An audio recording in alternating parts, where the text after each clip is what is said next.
Okay, good morning. So we're now ready to begin the last topic for this semester, and that's going to be robot control.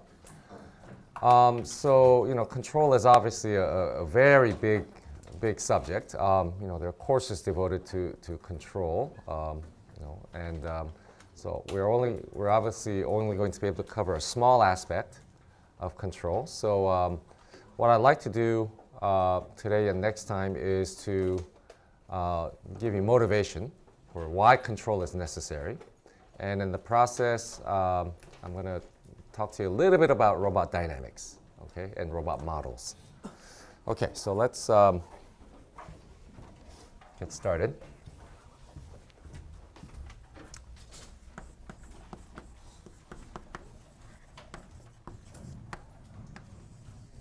Okay, so robot control. So first question to ask is, what is control and why is it needed? Okay. So you have to think about what sort of tasks that we expect a robot to do. Okay. We're going to focus on just some very basic tasks. Okay. For example, going from point A to point B, moving the end effector from some point A to point B, or a slightly more refined version of that, having the end effector follow some path, okay, some given path from A to B.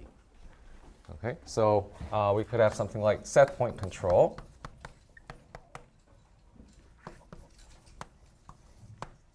Okay, so this is having the robot move to some desired configuration. Okay, move the robot to some desired configuration.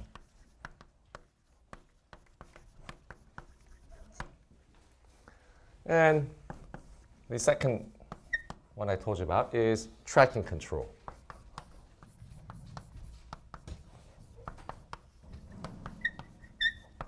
Tracking control, so actually it should be tasks.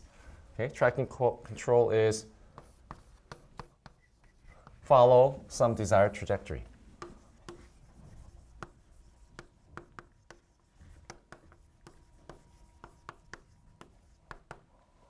Okay, in joint space. Okay, so let's call it, say, theta desired as a function of time. Okay, so there are other types of tasks. Okay, we'll talk about them later. We might have some force control tasks. Maybe the robot needs to apply a certain force. Okay. Hybrid force and tasks which require both force and position control. For example, right, washing windows. We want to apply a force in this direction, not too much, okay, not too weak, while also tracking some desired motion like this. Okay, so we'll, if time permits, we'll cover those in the next class. But these are the two sort of tasks that we want to focus on for this part. Okay. Okay. So what makes a robot work? Okay. As we said, a robot, at a kinematic level, we can think of as links connected by joints. Okay. Now, those joints have motors attached to them, either directly or indirectly. Okay. So indirectly meaning that there are motors attached and the motors deliver their torques and forces through gears and pulleys and whatever. Okay? So it's those motors that drive the joints which causes the motion. Okay? So I think now's a good time to talk about dynamic models. Okay?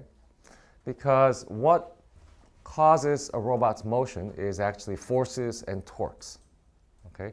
And so far, we haven't talked about dynamics. We've only talked about velocities and accelerations and the relation to end effector positions, velocities, accelerations, right?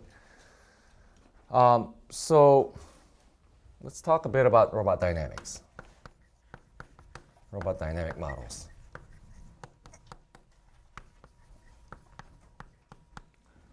Okay. So simplest robot. Let's do this.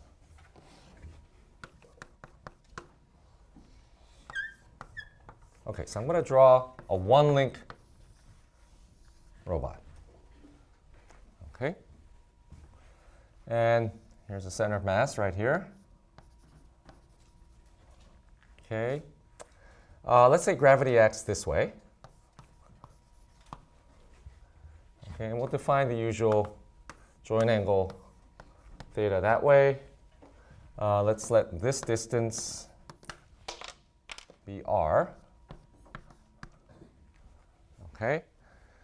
Now, and let's say there's a joint torque applied at that joint.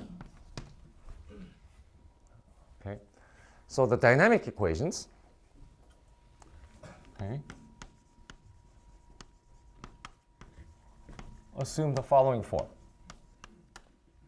M times theta 2 dot plus mgr cosine theta equals tau. Okay. Check the equation here.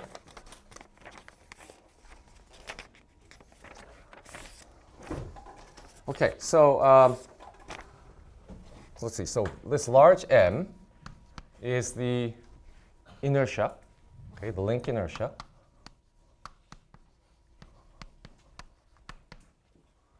Okay, and this small m is the link mass.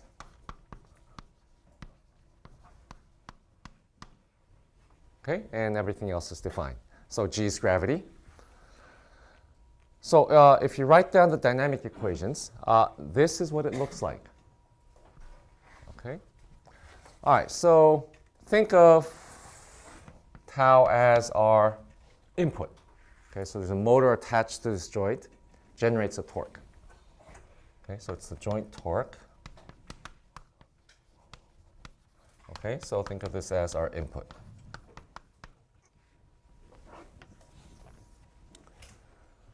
All right, so in this context, set point control would be move the robot to some, okay, so here's the robot, move the robot to some desired configuration, or this, okay? Tracking control would be have the robot follow some desired trajectory. Maybe you wanted to do some oscillating motion like this, okay? Track that carefully, accurately. Okay, so the dynamic equations look like this. We're not going to derive it. We're just, but I think you know, if you've taken an undergraduate dynamics course, you've seen equations like this. Okay. All right. So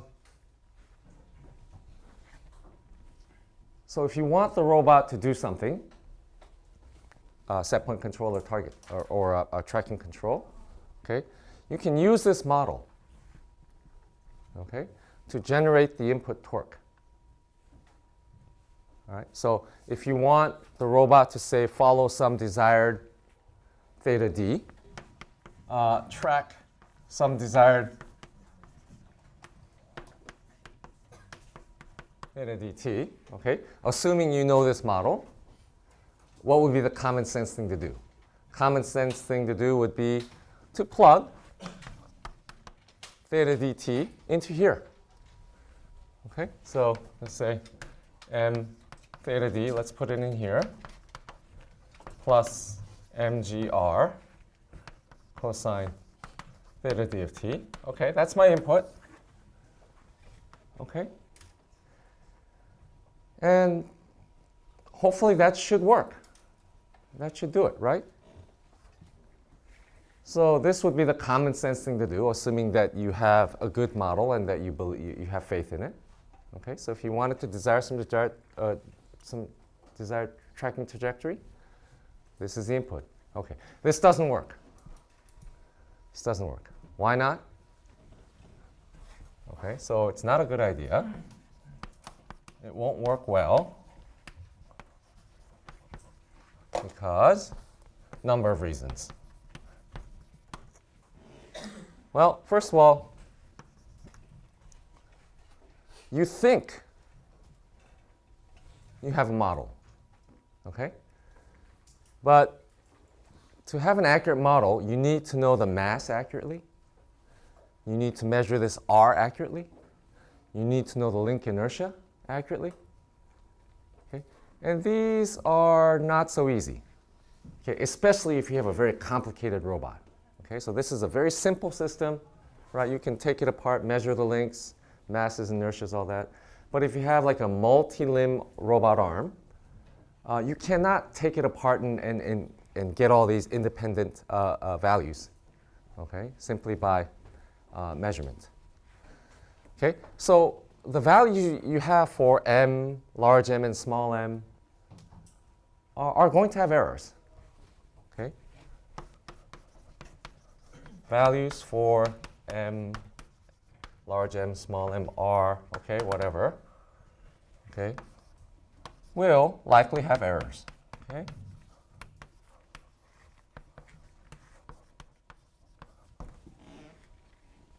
Okay. Another reason.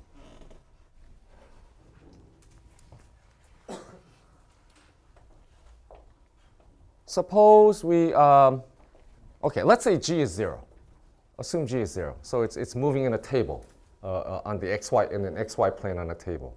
Okay, so assume g is 0. Now, if we apply some torque, some torque, okay, what's going to happen? Well, it's going to move, right? We shut off the torque, okay? It's going to continue to move forever, okay? Once you have the thing in motion and you shut off the torque, right? According to the solution of this equation, it's going to move sinusoidally forever, okay, periodically. Now, we know that in reality that doesn't happen, right? Okay, just like a pendulum, for example, right? Pendulum is moving. Eventually, it's going to stop in reality. Why? Because there are things like friction. Okay, so this model here does not capture everything. Okay, so there are unmodeled dynamics.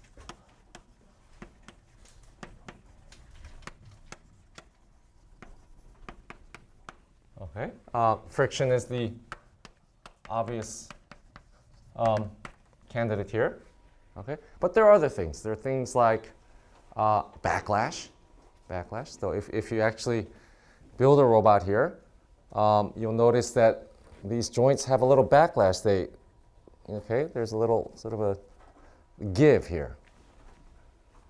Okay, so there's backlash, typically due to sort of gearing effects. There's hysteresis. Hysteresis, I think. Hysteresis, there's,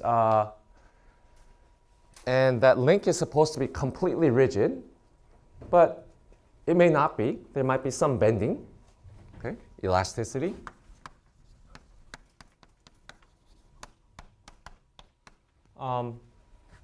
Thermal effects. Okay, operating the robot in a very hot room versus a very cold room. Okay, it's different. Okay.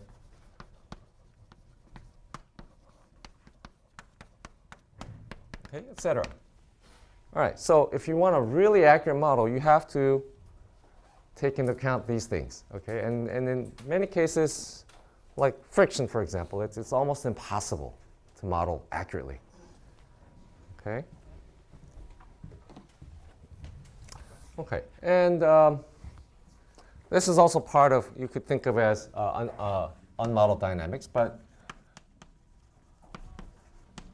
okay, remember these things have motors attached. Okay, motors attached to them. So the motors themselves have some internal dynamics. Okay, so actuator dynamics. Okay, so here I told you that we can think of the joint torque as the input, but in reality, it's not the joint torque that's the input. It's the input current to the motor that's the input. Okay, so there's all sorts of stuff going on there, actuator dynamics, and it gets messy. Okay, so actuator dynamics needs to be considered.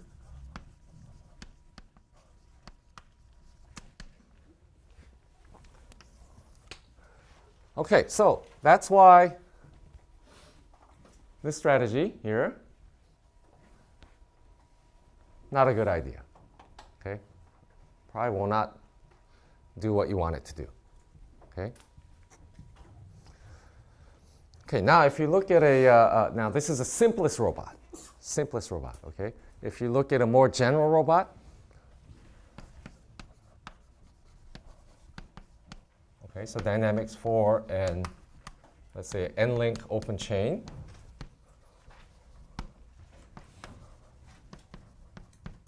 Okay, the equations are going to be of this form.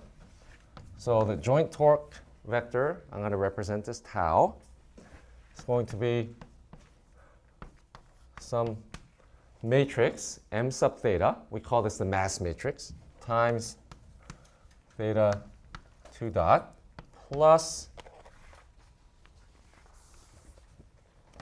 now there's a vector here, c sub theta theta dot, plus, maybe I should use small letters here. Okay, plus g sub theta.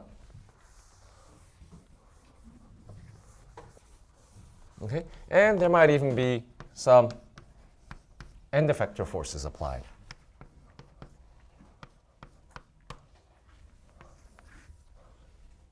Okay, so a general n-link open chain has this type of dynamics. Okay, where tau is n-dimensional torque vector. Okay, m sub theta is a n by n matrix. Okay, it's symmetric, positive definite. Okay, but not too. We don't need to be too concerned about that here. C sub theta theta dot. This is n-dimensional. And finally, g sub theta, also n-dimensional. Okay, so this is the input torques, joint torques. This is something called the mass matrix. And this is the vector of forces that can be attributed to Coriolis terms. So people just call this the Coriolis forces. Okay, and this is gravitational forces. Gravitational forces. Okay, and of course you know what this is. Okay, it's the statics, right?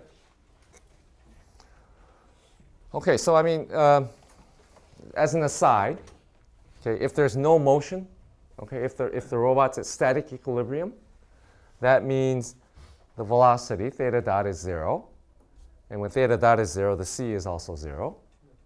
That happens to be a feature of dynamics of these open chains. This is also 0. Okay, so 0, 0. Okay, well, there are gravitational forces. Okay, so tau is equal to J transpose F. Okay, plus possibly gravitational forces. Okay, so these are the complete equations of motion. Okay, and this is what you would want to solve. Okay, for example, in the case of redundant open chains, right? All right. So it's a mess. These look simple. In reality, for example, if you want to write down the mass matrix for a standard 6-link robot, the kind that we've been studying, you know, this will fill up easily 2-3 pages. Okay, this will also fill up, you know, several pages. Put it all together, it's a mess.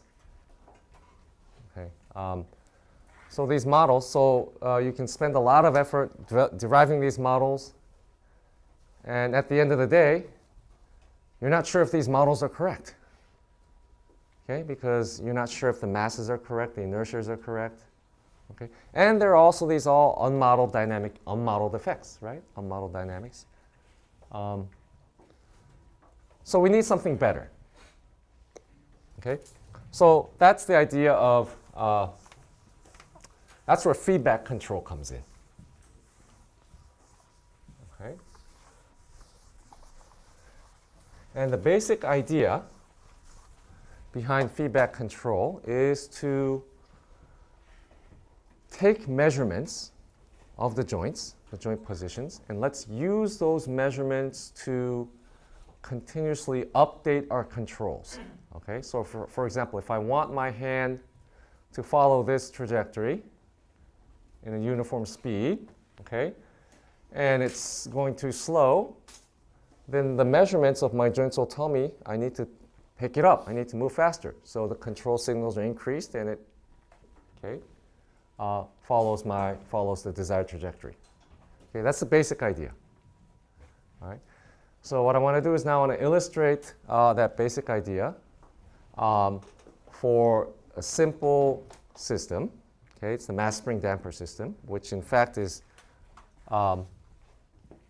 not that different from the simple robot that I just showed you.